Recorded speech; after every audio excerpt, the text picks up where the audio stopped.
Hi, welcome to the Humanities 2010 podcast. Today we'll be talking Boyz in the Hood, and I have a few questions here to ask these people.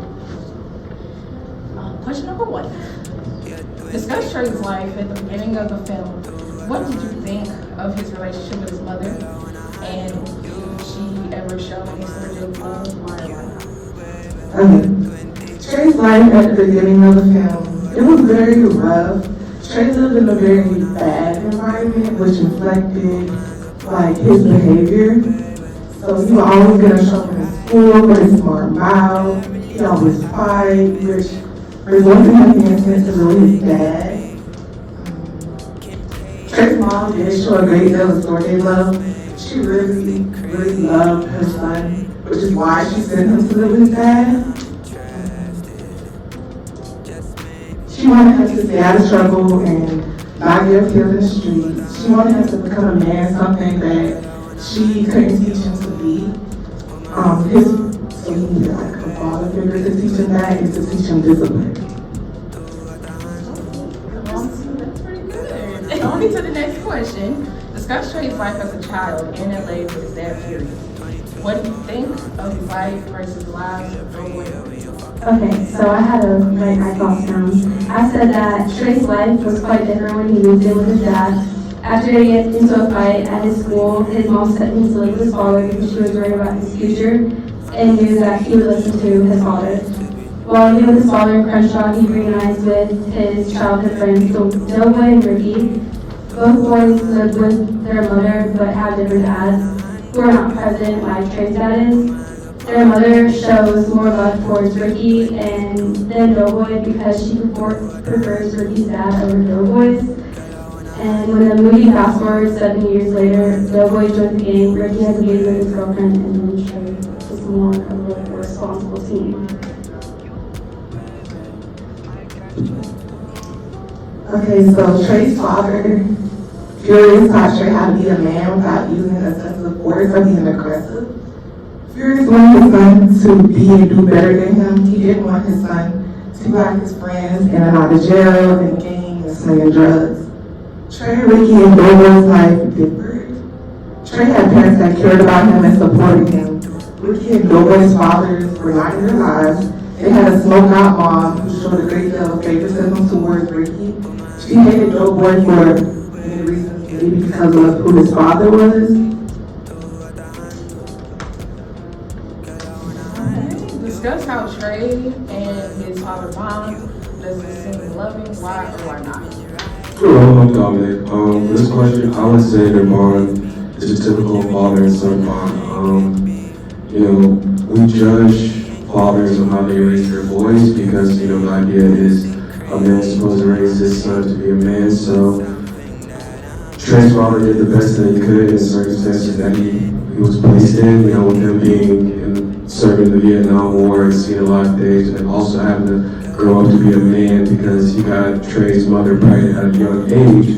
So he had to grow up on his own and quick just to figure out how to raise Trey into that man. So he did the best that he could, and it was loving to me.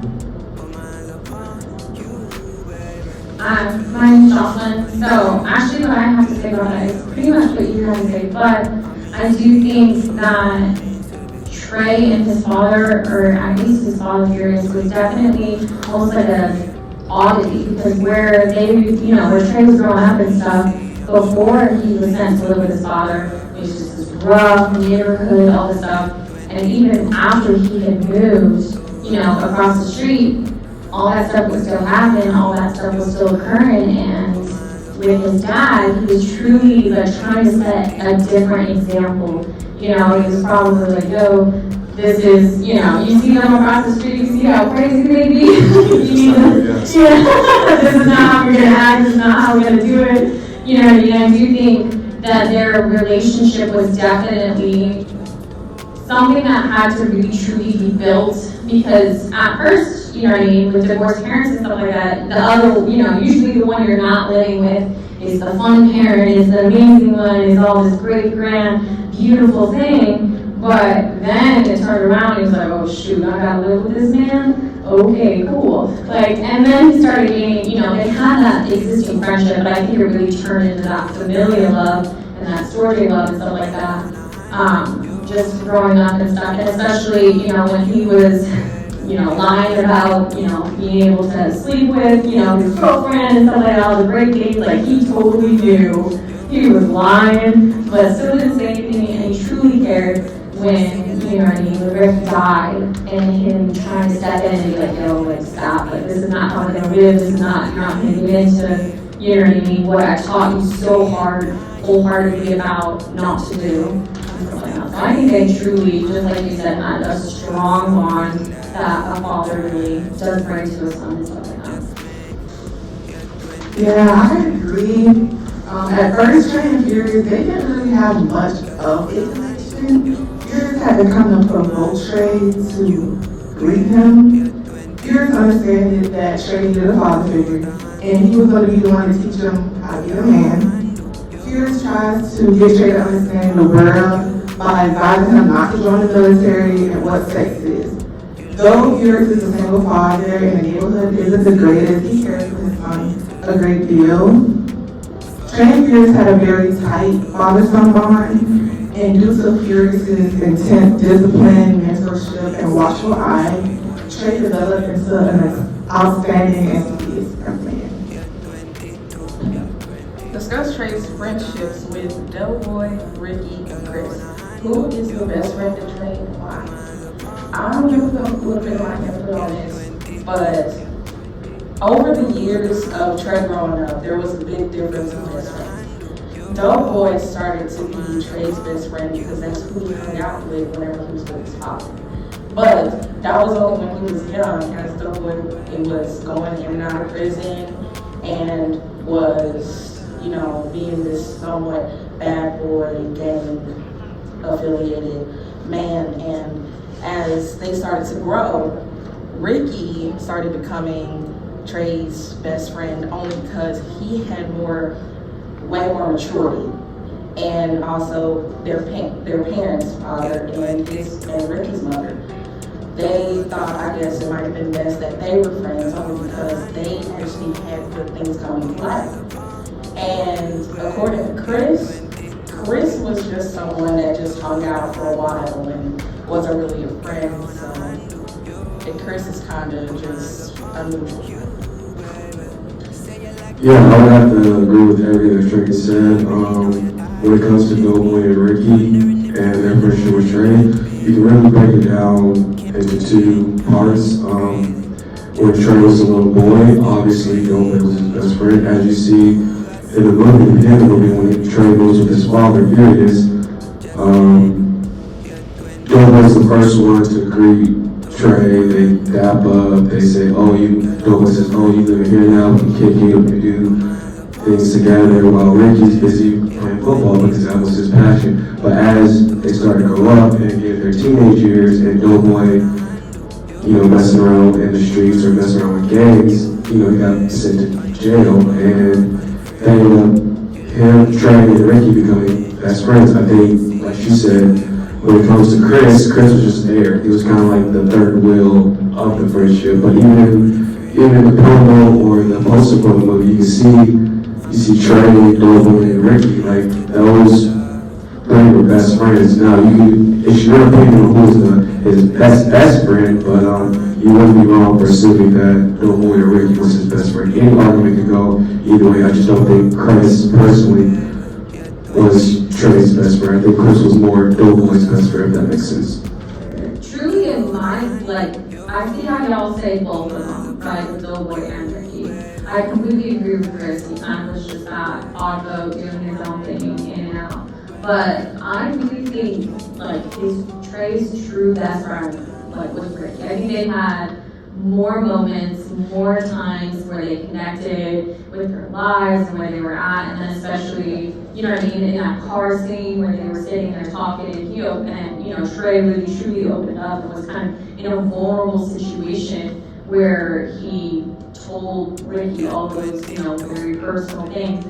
He's never told anybody that, not even Doughboy. So I think that really kind of shows how much Ricky had like grown and truly became truly his best friend. Okay, now I'm trying to get spicy.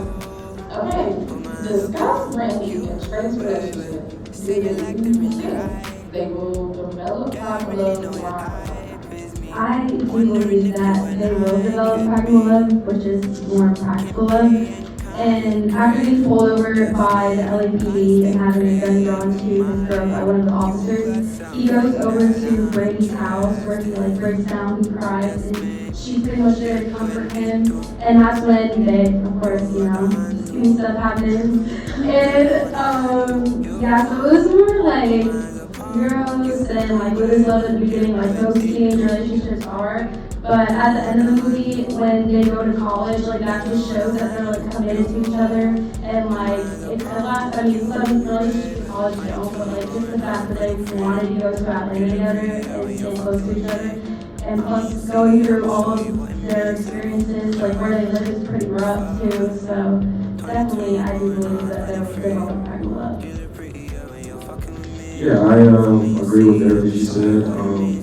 It's a tough one to talk about because obviously everybody has their own opinion when it comes to this, but I have to agree, Trey and Brady really are going to develop a pragmatic style love. I'm glad she brought up the ending of the movie with the cop and going to Atlanta, the costume. That speaks to volume because I don't know about you, but I'm not traveling halfway across the country to go to college for a woman that I'm not in love with or I don't plan on spending the rest of my life with. But even to bring that before we even get to that, let's talk about how after Ricky passed away and Ricky unfortunately was killed, who was there for Trey to stop him? It was Brandy and Furious. And if you take that even a step further, if Brandy wasn't there, Furious would have known what Trey was going to do, which means that Trey probably would have ended up riding with Doughboy and actually going to go get revenge.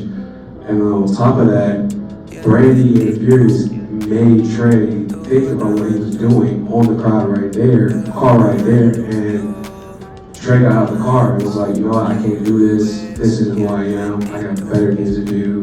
Not saying that that better thing was not getting seek revenge, but he was like, this isn't the path that I want to for myself or for my life. So Brandy and Trey will develop private love. I think that was the goal of the movie. Obviously with them in the beginning, it's just teenagers. Teenagers goof around, especially at the beginning when at the party for Ricky. The party for Doughboy, you see Trey talking to Ricky and the family and stuff like that, and Brady comes up there trying to talk to him and tries to play hard to kid, and she just storms off. But you can actually see, like, it starts off as a playful love, but then it develops into that private love, or I want to spend the rest of my life with you.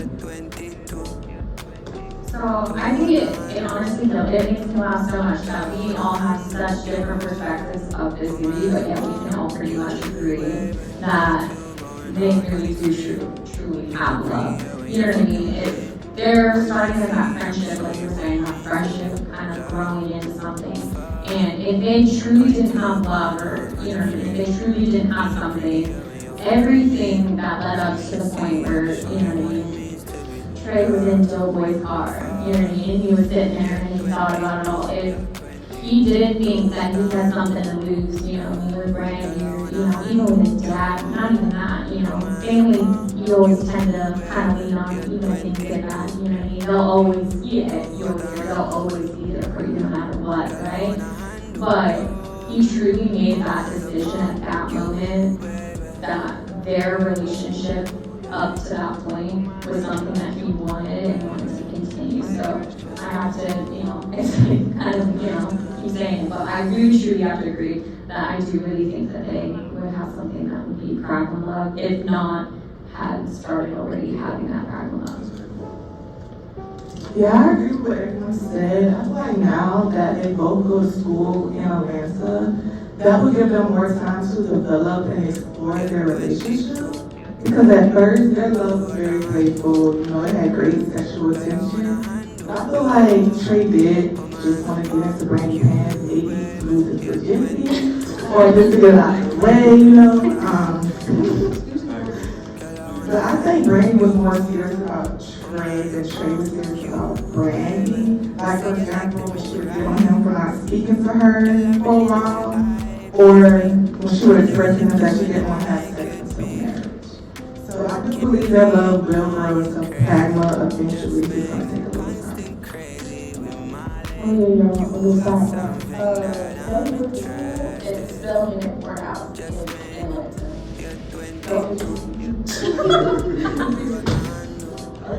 This film is about the community of South Central LA because love is the concept of everywhere. See, there's no love in everywhere. It's just like the and everything.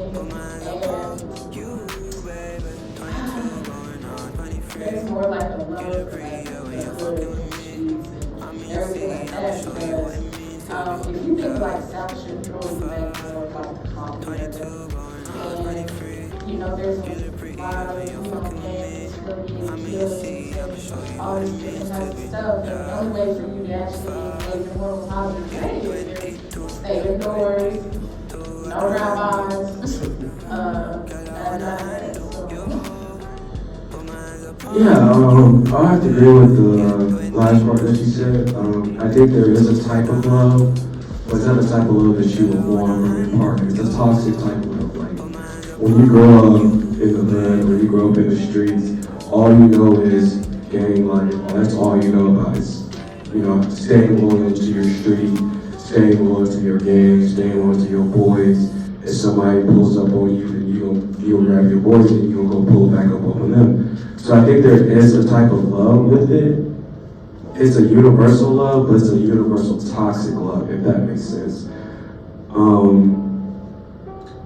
And there are signs of healthy love, you know, when Furious trying to educate the boys on, you know, this isn't the way to go, you know, there's something better out there for you. Though he doesn't push it as much as he does with his son because, you know, you can't always be there for everybody, but he tries to educate them. So I think there is some type of love, healthy love, but mainly it's a toxic environment, so it causes toxic love because in your mind, if you ever lived in that, or if you ever been around that or have friends with that, you don't believe that you're going to make it out the hood. So the main thing is you want to show your street cred or how you are as a man or what you believe to be a man in the hood. So you do violent things or you commit acts of crime because that's what you think is going to get you out of it. Yeah, that was a really good answer. I think that was like pretty strong. I have to say just like out of all that conversation, like the toxicity and stuff like that, I think there were small, I don't know what to call them, not like this. Small moments are pretty important, but I think truly the good love, right, you know, positive, I bring them up, it's a very limited love. Truly to like who your friends, like close friends are, and then your family. Just like, you know what I mean, in the beginning of the movie, that backyard, you can tell it was full of love, you know what I mean? Even though they're, you know, playing with each other, making fun of each other, it's all done with that love that they would do anything for them. You know what I mean? And then especially, you can see that, even though, you know, Trey, Ricky, Delway, they're not, you know, the two are related, but Trey's kind of that odd one that isn't related to them at all, would still take that so, like, hard when Ricky did die. He took that to heart, and you could see it, you know what I mean, just in the movie, you are like, oh crap, like that meant so much to him, like that was true love.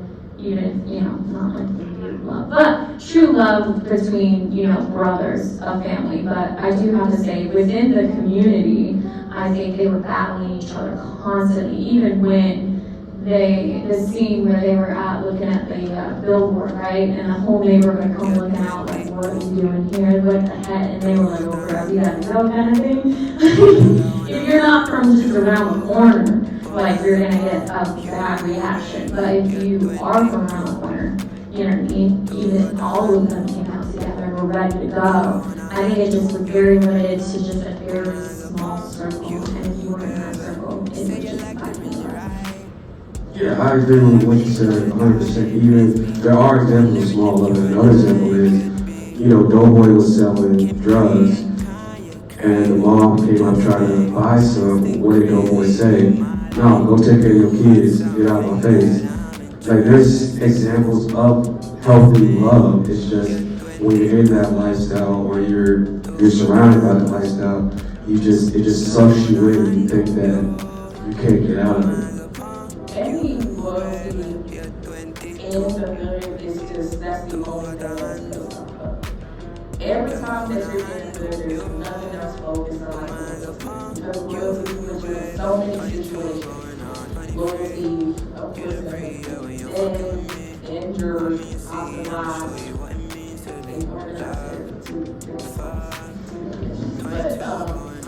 but the main focus of just hood love is just basically, it doesn't matter if you're showing love or you dislike your educated or anything like that, it's just, that's the main goal. I would say the only time it kind of threw me off genuinely, after watching it kind of looking back on it, the only thing that threw me off is when they walked down the road, right, where he had that football, they went into kind of, like, you want to see dead body, here it is, right? They were kind of not in the greatest area, and they stepped kind of into somebody else's turf, right? They took his football and were throwing it around and all this stuff, but one of them wasn't in part of anything, was like, yo, just give it back to him. You know what I mean? They were walking around, Ricky was so disappointed, because that was the last thing he had from his dad. Like, that was the one thing, and he was so sad and so disappointed, and that yet this other gang or this other, you know, these other people on this turf looked at them and was like, shoot, the other ones didn't want to give it back. But it was that one person, truly one person can change so much. And they wanted to give it back at that point. And he did, which was super surprising and it threw me off. And I was like, oh God, you look at this whole movie and it's, you know, gang affiliation, this is mine, don't cross it, don't come here. But when it came down to the kids, I think truly was the kids, you know, they cared about the kids, stepping off on the porch and making sure the kids were taken care of. If it came to the kids, it didn't matter. It was nobody touched the kids. But when they grew up, it was a pre-game. Does the tragedy in the film happen because of love or the lack of love? Why do you think So, I think it's both. And the reason I think it's both is because when it came to Ricky and Doughboy, their mother showed love, but it was different. It was shown different to who the child was. So when it came to Ricky, she was all over Ricky. She wanted to protect Ricky. She gave him that mother love, you know, because Ricky was a ticket for him to get out the hood. You know what I'm saying? But when it came to Doughboy, it was more like, you ain't gonna be nothing, you shouldn't run around the streets, so I'm just gonna let you do what you do, as long as you don't harm Ricky. And then it even showed that when Ricky died, who did the mom blame? She didn't blame the guy who shot Ricky, no, she blamed Doughboy, because she thought Doughboy was the reason that Ricky was getting killed. But at the same time, Doughboy he did have something to do with it, he did have a part to play with, but it was a very small part. And that's why what happened, the tragedy that happened is because of it. It's because there is love that's being shown, but there's also a lack of love mixed into it. And I completely agree. Just even based on that, because even on how the mother reacted when she blamed Doughboy. When she blamed Doughboy, she just was like, oh, you killed him, how did you do that? And it was only because he was affiliated with that gang. And he knew that by the time he was jumped in, or whenever that had happened, that of course he was going to be committed, whether he liked it or not. And like Tommy said, he played a part, but it just wasn't the part that you would think he would actually play with that game when he shot him. Because of course he had something to do with it because he made his choice and there were consequences behind it, and now your brother has passed away. Yeah, I agree. But I honestly think that Doughboy kind of did have a bigger role though, because he did join the game. He really didn't think about how that could affect the family. And then it was like, I think they were at a car show or something going on, and he was arguing with the other gang, and that was the guy that shot Ricky, I'm pretty sure. So I guess like that was a bigger role in my eyes that he played.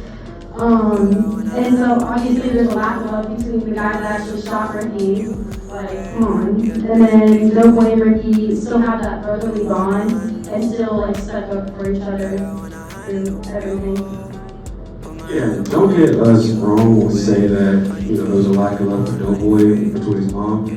Doughboy's mom did love him. Like, when they did that party for Doughboy in the beginning of the movie, like, when they were growing up, you know, Doughboy's mom comes to Trey, he's like, hey, you need to talk to Doughboy, you know, tell him to get out that life, stop going to prison, stop going to jail, stop doing this, stop doing stupid stuff, so that way he can live a prosperous life. So, Doughboy, don't get us wrong when we say that there was a lack of love between Doughboy and his mom, but you just see the difference when it comes to Ricky and Doughboy and their mom. Ricky's mom and Doughboy's mom loved Ricky more. Maybe it's because she loved it. Maybe it's because she loved Ricky's dad more, but we don't know because we're just shown Trey's and his father's viewpoint throughout the story. So to kind of, you guys have amazing points, and you guys are so like amazing at pointing out specifics. I looked at it almost from like a whole broader perspective, you know what I mean? You see like a whole picture to kind of take a step back. Truly from this movie, from the very start, I think there was truly a lack of love, just from even, you know what I mean, Trey's teachers. He kept getting into fights, kept getting, you know, all this stuff, instead of looking at, hey, look at what this kid's going through, look at where he's at, look at, you know what I mean, let me show him some love, let me show him some patience and kindness. They grew up and went to the mother, oh my gosh, it's your fault, this, you know, that lack of love, the lack of understanding, compassion. It's not even love, compassion as a human being. And then, you know, going back, the lack of love just for each other as humans just around, you know what I mean? When this film was made, life was completely different. You know what I mean? The same thing as if this film was made now, how different would it and how much of an impact that would make now.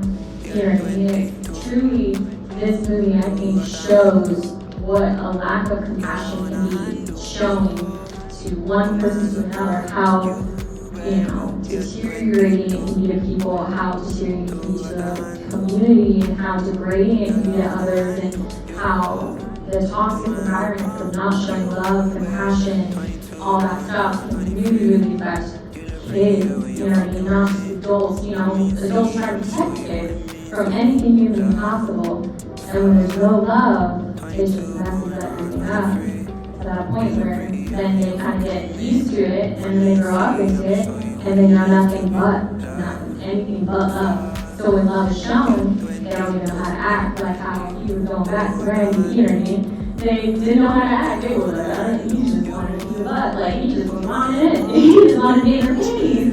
But she was, you know, probably with her parents, she was showing that love from a childhood, and she was different, you know what I mean? She went and did all these things, and they really showed her love, that she was like, nah, I want the ring on my finger before you get anywhere near me, you know what I mean? So it really shows, just as a whole in a community, what upbringing and what love you can show to each other really does. You can get people out of the hood, but you needed that love to really boost you up to do that. So. Yeah, I can agree with that on a broad scale. If you look at it, there's a lack of love. You know, because if there was love, then nobody would. If the whole community had love for each other, nobody probably went that route. Things probably wouldn't have been so heavily invested. When you look at it on an individual level, there are signs of great love. It's just shown between two individuals and instead of towards the whole family. So yes. Alright, then more than that could connect to other words we have studied so far. No, because all the stuff that we studied so far has been painting, it has been poems, love poems, Beatles songs. All of this has nothing to do with the hood. So I would definitely say nothing that we've done in this class, humanities, relates to nothing. I mean, otherwise, like the whole, I mean, it does have like love, like we learned about Greek love and but not other pieces, like, yeah, I everything else. that. No.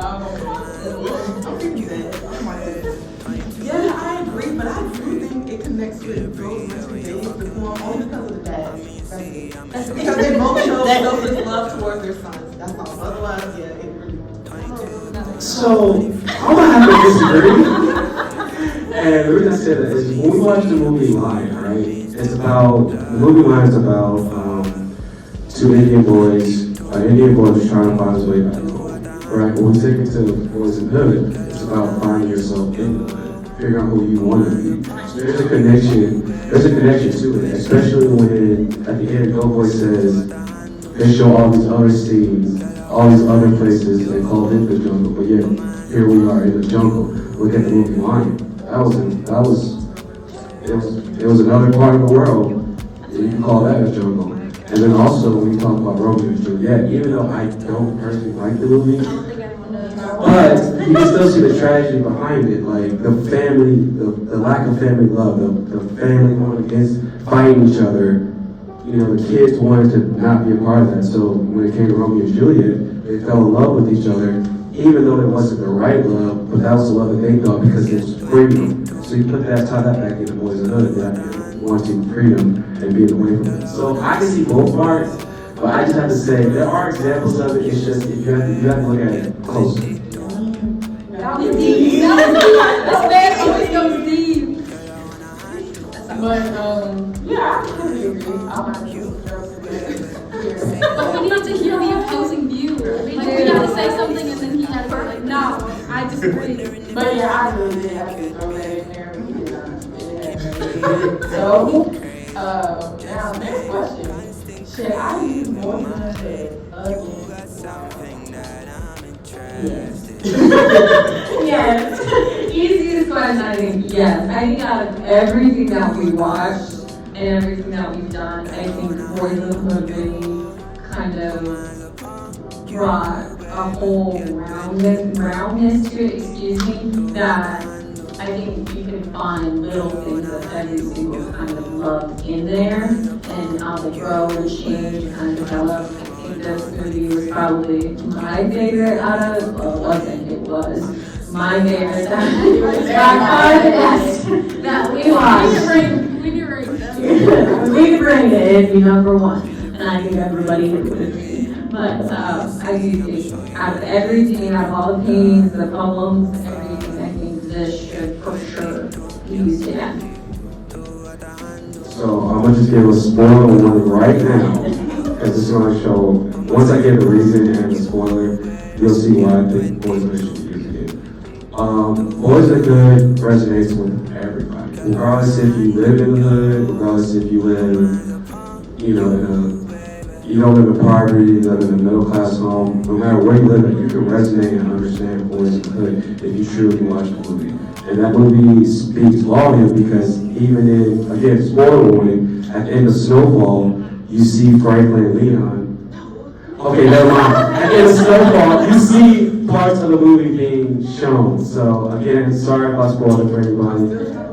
But yeah, you can see that movie being shown. And any other form of media, that movie has always been shown. It's always a movie that people go back to. Even for black people, when it comes to that movie, if you don't watch that movie, you're not considered black, or people look at you crazy. So that movie it speaks volumes to a lot of people, and I think that movie can do a lot of good if it continues to be shown in class. Well, before you started ruining the whole question by mentioning Snowfall. Yeah, that was just Well, I was trying to say And I can say that the movie is more like a lesson, because there's always lessons taught in any situation that you're ever in. And the lesson that was taught in Boyz in the Hood was consequences always it's always difficult to live. Like, for example, the death penalty, it was meant pretty much a consequence of what nobody has done over the years. And pretty much, like Mama said, it speaks lots of volumes. It creates so many different perspectives. Many people of different ethnicities, nationalities can look at this movie and understand it in a different way, but it all ties together because you get to see it very differently.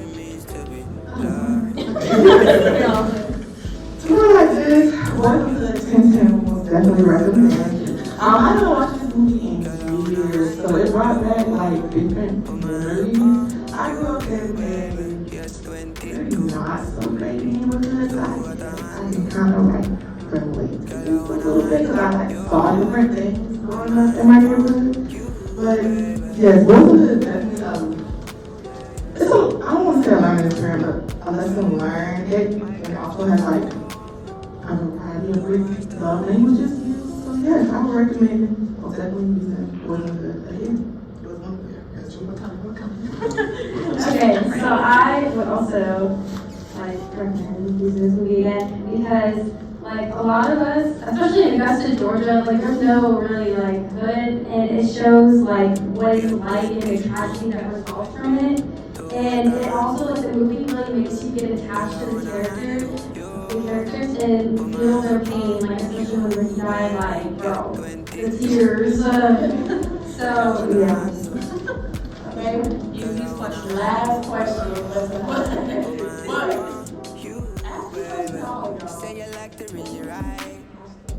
So, I didn't watch this movie before class. I'd never heard of it before, and then y'all were like, oh my gosh, it's such a good movie, I can't wait to watch it, especially you. And I'm glad I was able to, like, I love this movie. It's so funny, and it's humorous, and it's sad. It's the ride of the emotions, and I really enjoyed it. So as you can tell, yes, I was very excited to watch this movie. I kept telling people that it's a great movie. But yeah, I think I'm the oldest or second oldest in the classroom. Or third oldest. So with that being said, like, no, I'm not calling out everybody. It's so close to my reading. The reason why I was so excited to see it was because they brought back childhood favorites. Like, I watched this movie so many times in my childhood. You know, I watched so many of like these style movies, and then it's also great seeing your race being projected and seeing the good that you do and seeing the negative side of it.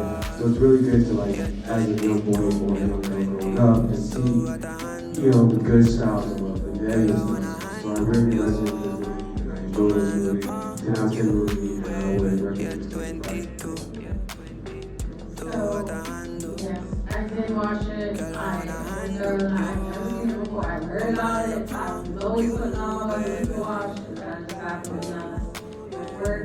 But I loved it. It was great. I think it really resonated with me in different aspects. I'm a Midwestern girl, so for me, you know what I mean?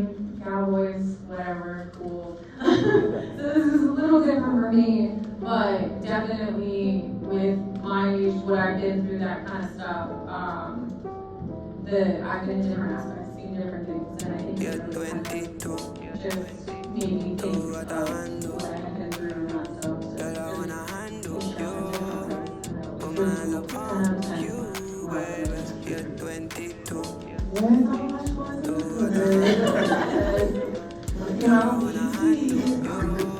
I was younger, but I haven't watched it in years, so watching it in class, I have a lot of memories. Girl, I really know your life is me. Wondering if you and I could be. Compared, I am crazy. Just maybe constant crazy in my mind. You got something that I'm interested in. Just maybe you're 22.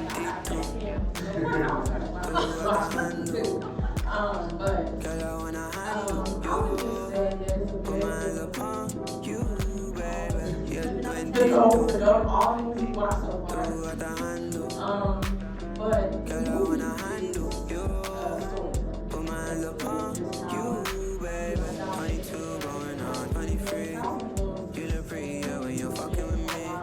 I mean, you see, I'ma show you what it means to be loved. But just 22 going on 23.